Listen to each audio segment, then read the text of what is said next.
бірі. Келесі кеттік.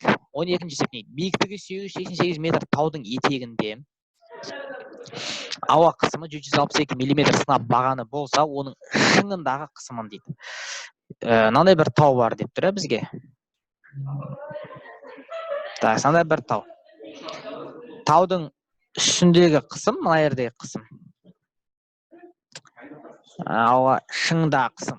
Осы қысым сұрап тұр бізден. Ал жердегі қысым, түбіндегі қысым. Ол бізде қанша еді? Ол бізде 762 еді. 762 мм сынап бағаны. Ал мынаның биіктігі, таудың етеген таудың төбенесінен биіктігі қанша? 888 метр деген сөз екен. Ауа шыңындағы қысым. Жалпы бұл жерде ең басты бір заңдылықты білуіміз керек. Жалпы адам таудың үстіне шыққан сайын қысым азаяды. Еркін бола бастайды. Жердің түбінде ол 762 болса, үстінде ол 762-ден аз болады міндетті түрде. Миллиметр сынап баған деген ол енді негізінде паскальдің бір басқаша бір өлшемі. Енді қарай, 762.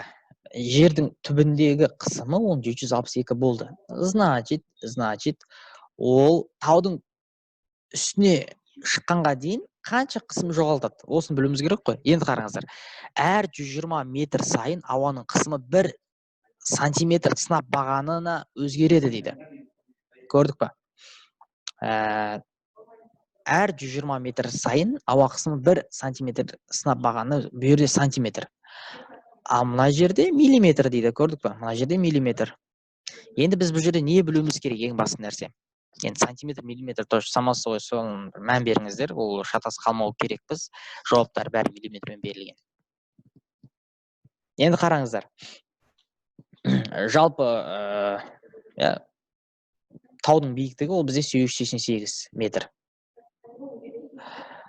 Ол дейді әр 120 метр сайын белгілі бір қысым жоғалтады.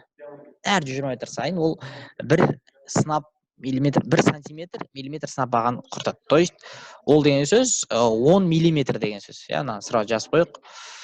10 миллиметр сынап бағаны құртады. То есть 888 метр қатынас 120 метрге бөлеміз и көбейтеміз осыған жоғалтатын қысымы. Ол 1 сантиметр деп берілген, ол біз 10 миллиметр сынап баған деп есептейміз. Сынап бағаны. Тең болады. Так, мен осы жерде есептеп көре салайын қазір бірдесен. 888-ді мен бөлемін қаншаға? 120-ға. Көбейтемін осыған қаншаны? 10-ды. 74 миллиметр сынап бағаны. 74 миллиметр сынап баған деген сөз. Мінекей. Осыншама қысымды ол жоғалтады. Значит, жердің түбінде 762 болса, 888 метр биіктіктен кейін ол қанша болады? 74 жоғалтады. Значит, 762-ден 74 азайтсақ, бізде қанша болады? Бізде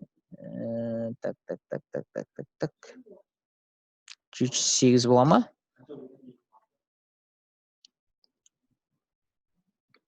728 бола ма? Так. Азайта салайға. 762 азайтамыз 74. Тең болады бізде. 600-ден асып кетеді, 600-ден төмен түсіп кетеді, 688. 688. 688 миллиметр сынап баған болады деген сөз екен. Мінекей. Ағайын, бұл бір керемет есеп. Жауап шығады екен. Мен осындай есептерді жалпы шығарған кезде, жалпы мына көрдіңіздер, 888 метрдің ішінде 120 метрден қанша бар? Ол әр 120 сайын 10-ды жоғалтатын болғандықтан 10-ға көбейтумен көрдік қой, 74 шықты. Осындай бір мән беретін